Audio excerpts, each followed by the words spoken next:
저희 일부 시간에는 용산 지역의 다양한 개발 호재들 이야기 나눠봤다면 이렇게 개발 호재가 많은 지역 지금이라도 바로 뛰어들어야 하는 거 아닌가라고 생각하시는 시청자분들을 위해서 꼭 짚고 가야 하는 유의점을 살펴보는 시간도 2부 통해서 마련했거든요. 이철희 원장께서 전해주실 겁니다. 원장님, 유의사항까지 꼼꼼하게 좀 체크를 해주실까요?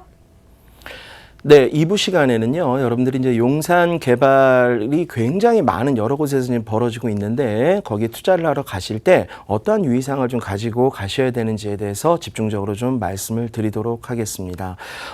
제 지도를 잠깐 좀 살펴보도록 할게요. 자, 여기가 지금 현재 전체가 용산입니다. 용산구인데요. 아까 말씀드린 것처럼 여기에는 민족공원이 있고, 그 다음에 이쪽에는 남산이 있어요. 요 남산과 민족공원이 있는 요 사이가 해방촌이라고 말씀을 드렸잖아요. 이 해방촌에 투자할 때는, 위에 쪽보다는 좀 밑에 쪽에 투자라고 제가 말씀을 드렸고요. 그 다음에 여기 있는 녹사평역서부터 한강진역 요 사이에는요, 이태원 관광특구로 가격은 굉장히 비싸지만, 내년도에 지구 단위 계획이 완성이 되면은 훨씬 더 나은 용적률, 그 다음에, 높이의 완화, 이런 것들로 인해서 가격이 올라갈 것이라고 말씀을 드렸습니다. 그 다음에 요 밑에 있는 게 이제 한남 뉴타운이거든요. 이 한남 뉴타운은 1구역은 해제가 돼 있으니까 들어가시면 안 되고요. 물론 들어가셔도 됩니다. 한남 뉴타운의 1구역에 들어갈 때는요, 여기도 좀 자체 개발이 가능한, 상가 점포가 가능한 월세를 받으신 대로 들어가시면 되고, 3구역 같은 경우에는 3구역은 지금 현재 빌라보다는 단독이나 다가구, 이렇게 더 대지 평형이 넓은 걸 들어가는 것이 훨씬 유리할 것 같아요. 그 다음에, 이쪽에 보면은요, 아까 제가 말씀드린 데가 한 군데 있습니다. 여기 보면 한남초등학교 위에 위치를 제가 잡아드릴게요. 한남초등학교 위에요. 이쪽에 조그마한 마을이 하나 있거든요. 이 매봉산 산 밑에 있는 그런 고즈넉한 마을인데요. 이쪽 지역에 여러분들이 좀 관심을 좀 가져보셨으면 좋겠어요. 앞으로 한 1, 2년 사이에도요, 가격이 계속해서 오를 만한 지역이기 때문에 그렇습니다. 자, 그런데 제가 이제 리스크를 좀 말씀을 드리도록 할게요. 용산 지역에서 우리가 투자를 할 만한 지역은 과연 어디 있는가? 가격도 상당히 비싸고, 그 다음에 개발의 계획이 계획대로 갈 것인가? 이런 것에 대한 의문을 많이 갖고 계신데요. 아까 말씀드린 것처럼 구역 지정, 기본 계획이나 구역 지정이 있느냐 없느냐를 먼저 따져보는 것이 가장 중요하다라고 말씀을 드렸고, 그리고 구역 지정이 되어 있지 않은 곳은 아무래도 가격적으로 좀 싸겠죠. 재개발을 하지 않는 지역이기 때문에 가격이 싼 것과 투자에 효용이 있는 것과는 다른 문제입니다. 자, 예를 들어서요, 투자는 두 가지 지역으로 나눠집니다. 하나는 개발 계획이 있는 곳과 없는 곳, 이렇게 나눠지는데요. 개발 계획이 있는 곳은 그나마 나중에 입주권에 대한 프리미엄을 기대하고 간다라고 치는데, 개발 계획이 없는데 투자를 한다라고 할 때는요, 사실상 정비사업 대상지가 아닌 곳은 모두 다 갭 투자가 되게 되는 것입니다. 한번 화면을 보면서 제가 좀 자세하게 좀 설명을 드리도록 할게요. 자, 여러분들 빌라들을 투자를 많이 하십니다. 여러분들 재건축이나 재개발, 용산 지역의 재건축 재개발 지역의 빌라는 투자하는 방법 자체가 좀 다르고요. 그러니까 분석하는 방법이 다릅니다. 그런데 거기 말고 개발지가 아닌 곳에 투자를 하시는 분들이 요즘 들어 많이 계시더라고요.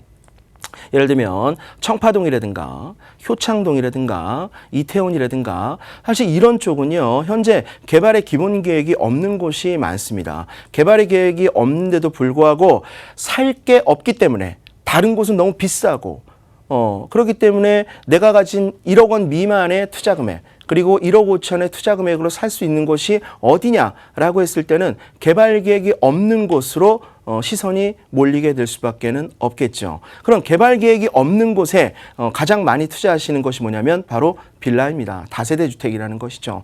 이 다세대 주택에 투자를 한다라고 하는 것은 여러분들이 굉장한 리스크를 감당을 해야 될 수도 있는 거예요. 개발 계획이 없으면 무조건 그것은 갭 투자이거든요. 갭 투자의 기본은 제가 말씀드렸죠. 전세 가격 상승으로 인한 매매 가격의 상승이라고 말씀을 드렸습니다. 그런데 별반 전세 가격이 상승하고 있지 않은 상태에서 용산의 개발 기대감 때문에 매매 가격만 올라간 그러한 빌라를 매수를 하셨을 경우에는 낭패를 보실 수가 있다는 그런 얘기입니다. 그래서 여러분들이요, 용산 지역을 포함을 해서 핫한 지역에 빌라 투자를 하겠다라고 하면은 반드시 이 세 개의 기준을 가지고 여러분들이 분석을 해 보셔야 되는데 살펴보도록 하겠습니다. 자, 일단 세 가지. 이것은 우리가 감정 평가를 하는데 쓰는 기법이기도 하고요. 부동산 투자를 하는데 쓰는 그냥 그대로의 기법이기도 합니다. 첫 번째는 우리가 비교 사례 분석이라는 게 있어요. 매매 사례 분석. 그래서 예를 들어서 전용 면적 12평짜리의 다세대 주택이 기존에 3억이었는데 여기에 나온 물건이 관심 있는 물건이 3억 2천에 나왔다라고 하면 사실상 비싸다라고 생각을 해야 되겠죠. 그런데 3억이 기준인데 2억 8천에 나왔다 그러면 싼 거죠. 그래서 우리가 일반적으로 알고 있는 매매 사례, 비교 사례 분석을 반드시 해 보셔야 되고, 두 번째는요, 수익률 분석을 해 보셔야 됩니다. 이 수익률은 두 가지가 있죠. 월세를 받았을 때의 수익률이 있고 아니면 시세 차익이 벌어졌을 때 그런 수익이 있는데, 실제로 매매 가격 자체가 비싼 용산의 다세대 주택은요, 사실상 월세 수익률을 내기는 불가능합니다. 그렇기 때문에 한 가지 남은 것은 시세 차익밖에 없다라고 하는 것이죠. 이 시세 차익은 뭡니까? 매매 가격에서 전세 가격을 뺀 나의 투자 금액 분의 얼마만큼의 기간 동안에 남은 수익 곱하기 100을 하면 수익률이라는 게 나오게 되겠죠. 여기서 우리가 모르는 것은 과연 수익이 얼마만큼 날 것인가라고 하는 것입니다. 거기서 가장 중요한 부분 중에 하나가 또 세 번째가 있는데요. 원가 분석이라고 하는 것이 있습니다. 이 원가 분석은 너무나도 중요합니다. 원가 분석을 했을 때에 결과적으로 분양 가격에서 내가 매수하는 빌라의 가격에서 건축비를 빼고 들어가는 소요 비용을 빼지요. 그 두 개를 빼면 나머지는 토지 지분에 대한 가격으로 귀결이 되는데요. 이 토지 지분의 평당 가격 3.3평방미터당 추출된 가격과 바로 옆에 있는 단독주택과 다가구주택, 다시 말해서 다세대 주택으로 탈바꿈할 수 있는 토지의 가격을 비교를 해보는 거예요. 그런데 내가 투자하려고 하는 이 빌라의 대지 지분 한 평당 계산을 해보니까, 원가 분석을 해보니까 평당 6천만 원이 나왔더라. 그런데 옆에 있는 단독주택이 평당 3천이더라 라고 하면 그 평당 3천만 원 곱하기 대지분 5평이면 1억 5천 정도 되겠죠. 이 1억 5천을 더 주고 산다라고 하는 결론이 나오는 것입니다. 물론 다세대 주택을 공급하는 사람들, 유통 과정에서 생길 수 있는 그러한 마진은 빼야 되겠지만 그 마진율이 너무나 크다라고 하면 사는 사람 입장에서는요, 부담을 반드시 가지셔야 되는 것입니다. 물론 그렇게 계산을 하면 살 수 있는 게 별로 있지는 않아요. 하지만 우리가 개발지가 아닌 곳에 다세대 주택을 투자를 한다라고 했을 때는 반드시 요거 세 개를 체크해서요, 별점을 주고 가점을 주고 여기에 교집합을 만들어서 가장 그래도 피를 덜 주고 가격을 덜 주고 사는 게 어떤 거냐라고 해서 판단을 해서 매수를 하는 것이 맞다라고 하는 얘기입니다. 그리고요, 지금 제가 얘기한 것은요, 제 개발지 외의 것을 얘기를 한 거거든요. 그런데 개발지 내에 들어가 있다라고 하면 분석 방법이 완전히 다릅니다. 여기서는 무슨 비교 사례 분석 뿐만이 아니라 원가 분석 이런 것들이 큰 의미가 없어요. 재개발이나 재건축, 대상 빌라나 단독주택을 할 때는요, 툴이 거의 정해져 있습니다. 대지 지분이 몇 평이냐, 그리고 보통 이제 우리가 그 재개발 지역에 투자할 때는요, 이제 공시지가가 상당히 중요해졌어요. 평당 공시지가가 얼마냐. 이 공시지가 중요한 이유는 나중에 감정평가를 받을 때 그나마도 공시지가가 높은 곳이 높은 감정평가가 나올 가능성이 높다라고 하는 것이죠. 이 공시지가 총액이라고 하는 것이 있는데요. 평당 1,200만 원 정도 한다 그러면 40평이니까 4억 8천만 원이 나오게 됩니다. 만약에 신청평형이 내가 34평을 신청한다. 그리고 앞으로 사업기간이 4년 정도 걸린다. 이때 어떻게 계산이 뽑아지냐면, 오늘 제가 자세하게 말씀을 못 드리겠지만 내일 강의 시간 오면 제가 더 자세하게 말씀을 드릴 겁니다. 보정률이라고 하는 것이 있어요. 감정평가를 어느 정도 받을 것이냐라고 하는 보정률을 적용을 하고, 그러면 감정가액을 유출할 수가 있고요. 그리고 이 감정가액에다가 그 사업지의 비례율을 곱하게 되면 뭐가 나오냐면은 이제 전체 추정 권리가액이 나오게 됩니다. 이 권리가액과 예상 분담금, 조합원 분양가, 요것을 전부 다 정리를 하면 결과적으로 나중에 수익이라고 하는 부분이 나오거든요. 이 수익은 일반 분양 당시의 수익이 있고 입주할 때까지의 수익이 있겠죠. 요 두 가지를 비교를 하면은요, 전체적인 수익률이 판단이 되게 되는데, 이렇게 재개발에 투자하고 재건축에 투자했을 때 수익성 분석과 아까 제가 얘기했던 용산 지역을 포함해서 개발지가 아닌 곳에 빌라나 단독을 투자할 때랑은요, 완전히 다른 분석 방법이 적용이 된다라고 하는 것을 여러분들이 알아두셨으면 좋겠습니다. 마지막으로 여러분들에게 오늘 하나를 좀 더 추가적으로 좀 말씀을 드려야 될 것 같아요. 자, 여러분들 우리가요, 우리가 무언가에 투자를 하려고 할 때 수요와 공급을 많이 생각을 여러분들이 하셔야 됩니다. 예를 들어서 빌라에 투자를 하겠다. 근데 거기에 빌라가 사람들이 엄청 많이 빌라를 건축 허가를 내놨어요. 그러면 1년 뒤, 2년 뒤에 그 많은 공급량 때문에 사실상 올라가기가 어렵습니다. 개발지가 아닌 곳을 얘기를 하는 것이죠. 자, 우리가 부동산에 투자를 할 때요, 공급량과 수요량을 반드시 보셔야 되는데 사이트가 두 개가 있습니다. 하나는 어디가 있냐면요, 건축행정 시스템이라고 하는 세움터라고 하는 사이트가 있어요.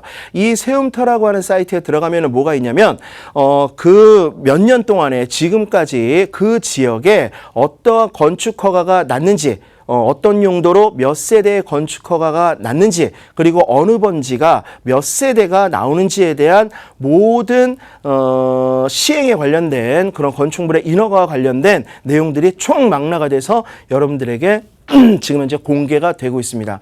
건축행정 시스템 세움터라고 하는 것이 있는데요. 이거는 로그인을 하셔야 됩니다. 그래서 아이디를 만들고 비밀번호를 만들어서 들어가시게 되면 왼쪽에 검색 조건을 주고 오른쪽에 지도로 나타나게 돼요. 그러면 그것을 판단을 하게 되면, 아하, 여기 지금 이 지역에 내가 빌라를 투자했을 때 올 하반기에만 예를 들어서 착공 들어갈 게 뭐 1000세대 이상이 있다라고 하면 들어가면 절대 안 되는 거예요. 이것이 논현동이라든가 서초동이라든가 용산이라든가 개발지역 이외에만 적용이 되는 것입니다. 개발지역은 어차피 건축 허가가 나진 않아요. 그렇기 때문에 건축 허가가 나는 미개발지, 개발을 하지 않는 기본계획이 없는 곳에 투자를 할 때에 공급량을 살펴보는데 건축행정 시스템 세움터를 여러분들이 많이 활용을 해주시면 좋을 것 같고요. 그 다음은 수요에 대한 얘기입니다. 수요를 보는 그러한 사이트가 있어요. 이 수요는요, 어디 가서 볼 수가 있냐면, 여러분들 소상공인들의 창업을 도와주기 위해서 중소기업청에서 만들어 놓은 사이트가 있습니다. 상권 분석 시스템이라고 하는 사이트가 있어요. 상권 분석 시스템 안에 들어가면 조건을 거기다 입력을 시키시면 됩니다. 그래서 어느 지역을 이렇게 특정을 포스트를 정해준 다음에 검색 조건을 입력을 하게 되면 거기에 살고 있는, 주민등록을 하고 있는 사람들의 분포도, 연령의 분포, 가구의 분포, 그리고 소득의 수준, 소비의 수준, 그 다음에 그 사람들이 살고 있는 아파트 가격의 수준, 이런 것들이 또 총망라가 돼서 나와 있습니다. 그리고 그분들이 종사하고 있는 업종은 무엇이고 직종은 무엇이냐, 그리고 몇 대, 그러니까는 연령층에 20대가 많이 사느냐, 30대가 많이 사느냐, 50대가 많이 사느냐, 이것으로 인해서 내가 다세대 주택을 투자한다라고 했을 때, 원룸을 투자하려고 했을 때는요, 1인 가구가 많은 지역에 투자를 해야 되는 게 맞지 않아요? 그렇다면 그런 것들을 판단하는데 유용한 도구가 된다라고 하는 것입니다. 예를 들어 동작구 사당동이다, 아니면 논현동이다. 이 두 지역은 가구 원수의 구조가 전혀 다르기 때문에 논현일동에 투자를 하겠다라고 하면은요, 원룸, 도시형 생활주택 이런 것들을 사는 것이 훨씬 유리하고, 사당동이나 이런 데에 가서 빌라를 투자를 하겠다라고 하면 원룸보다는 투룸보다는 방 3개 이상, 예를 들어서 은평구도 마찬가지입니다. 은평구에도 가면은요, 4인 가구 이상의 분포가 상당히 높습니다. 그리고 연령층 자체가 높기 때문에 떠나려고 하지 않아요. 모여 살고 있다는 것이죠. 이런 데에는요, 원룸이나 투룸에 투자하는 것은 위험하다라고 하는 것이에요. 그래서 아파트의 하위 시장에 여러분들이 투자를 하는데 빌라를 유용한 투자처로 생각을 하시게 되겠지만, 이 빌라를 투자함에 있어서도 전문가들의 도움을 받는 것도 중요하고요. 두 번째로는 과연 어떠한 기준으로 내가 빌라 투자를 해야 되는가라고 하는 학습이 반드시 필요합니다. 이러한 분석 기법이라든가 이런 것들은요, 저희 학원에서 여러분들에게 많이 알려주려고 시간을 마련을 해 놓았습니다. 나왔으니까요. 많이 찾아주시고 자 오늘 용산 개발에 대해서 전체적으로 다시 한번 말씀을 드렸고 어떤 리스크를 여러분들이 방어를 어떻게 해야 되는지도 간단하게 말씀을 드렸습니다. 여기까지 들어주신 시청자 여러분 감사합니다.